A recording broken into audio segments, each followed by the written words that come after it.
He's a very smart prince. He's a prince who prepares, knowing this time I'd run from him. He spread pitch on the stairs. I was caught unawares, and I thought, well, he cares. This is more than just malice. Better stop and take stock while you're standing here stuck on the steps of the palace. You think, what do you want? You think, make a decision.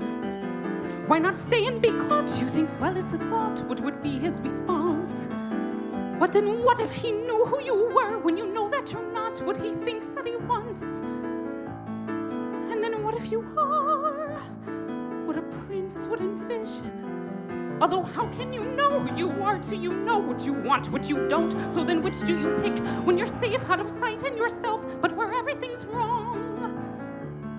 Or where everything's right and you know that you'll never belong?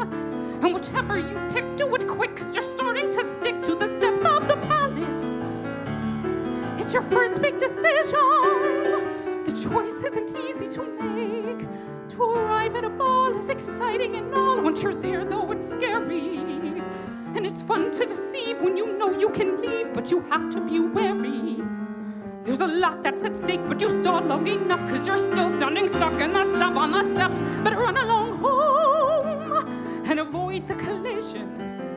Even though they don't care, you'd be better off there where there's nothing to choose, so there's nothing to lose. So you pry up your shoes. They're from out of the blue, and without any guide, you know what your decision is, which is not to decide.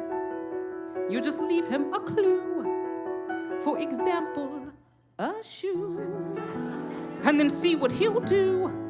Now it's he and not you who is stuck with the shoe in the stew, in the goo.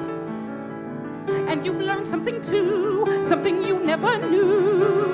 On the steps of the palace.